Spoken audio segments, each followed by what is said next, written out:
This video is made possible by the experience that I had while I was charging my mobile phone using the stock charger that came with my dominar. In this video, let's see how to install a fast charger on a motorcycle so that you can have a hassle-free charging while you're on the ride.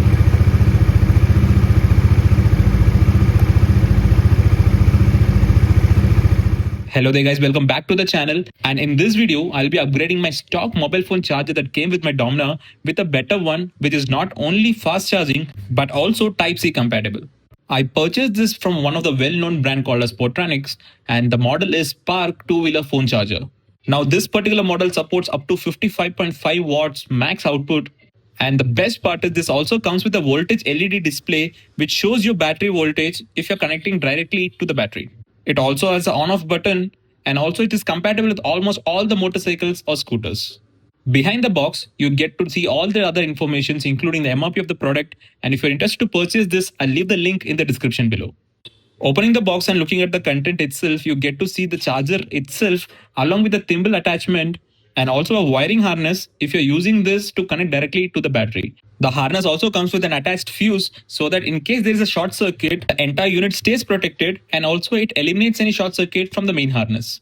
Looking at the charger unit itself, there is a plastic threaded nut which can be used to secure this onto any mount that you're installing it. There is also a water resistant cover to protect it against weather conditions, and also you get to see two types of port compatibility. One is Type A and Type C. If you're charging your device using Type A port, it can support up to 22.5 watts, and the best one, Type C, if you're using that, it is a PD supported one. It can deliver up to 33 watts for your device. Now there is also a button to turn on or off this charger, and there is also a LED display in the middle which shows the battery voltage, and be aware how much of it's been draining.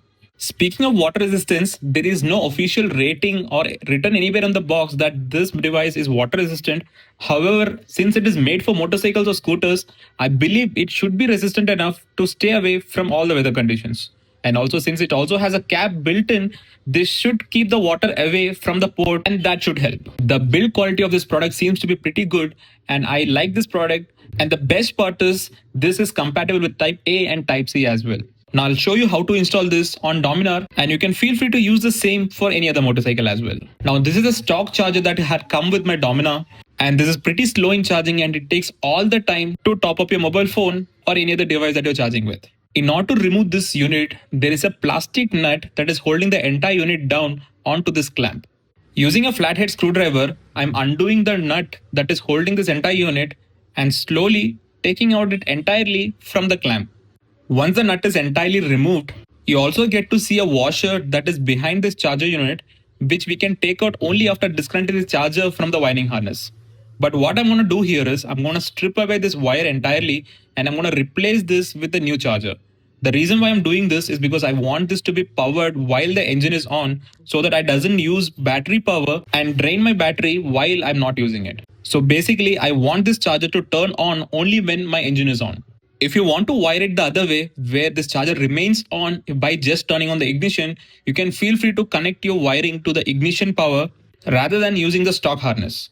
Or one more method is connecting directly to the battery by provided wiring harness, but I would not recommend that, as anyone can charge their device using your charger while your engine is still off and the ignition is off, and that's the dumbest way to wire it. Moving on, after stripping off the wire from the main charger, we can take out the washer and the plastic nut, and I'm going to assemble everything back so that in future I want to use this charger back, I can just resolder the wire and use it later. Now for the stock mount, the hole is slightly smaller than required for installing the Sportronics charger. So we need to make it little larger so that you can fit in the charger onto the same mount that we are using here. And in order to do that, I'm going to use this metal file to slightly widen the hole.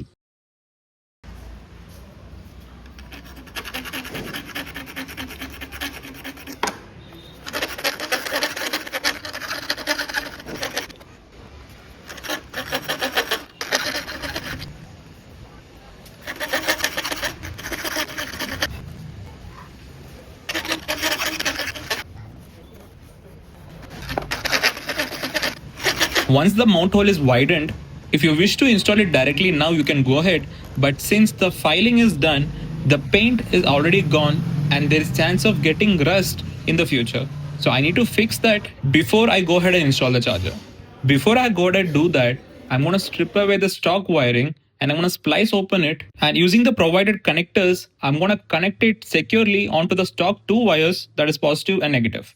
Now, as mentioned before, I need to repaint this area so that it doesn't rust in the future. And for that, I'm going to use this enamel paint, and using a small brush, I'm painting the entire area where there is bare metal. While that is drying, I need to figure out which is positive and negative terminal. In order to do that, I'm going to use this multimeter, and since it works only when the engine is on, I need to turn on the bike and check where is positive and negative. Turning on the engine, you can see you are getting approximately 13 volt here, and this is the positive, the red one, and the black is negative. And if you reverse it, you can see a negative voltage which confirms which is positive and negative. So the brown one remains positive and the black with yellow one is a negative. And on the charger itself, there is a marking for positive and negative connection. So don't reverse it. If you do so, that might damage the device itself. The first step is to install the nut onto the wiring harness itself, and then install the positive terminal first, followed by the negative terminal, and tighten it against the clamp. Once this is done, you can turn on the ignition and see if this is working. And in order to make this work, you need to turn on the engine as we are wired in that way. You can see the battery voltage shown here, and with my testing, this device seems to charge my mobile phone in a pretty faster rate than to the stock one. And the best part is you can feel free to turn on or off your device by pressing the button that is already provided. And a quick tip for most of the users who doesn't have a dominar is that you can buy this mount and install the same charger onto it just the way I have done here on your motorcycle if it has an handlebar which is mounted onto the triple tree clamp. So this was a quick video on how to install a fast charger on your motorcycle.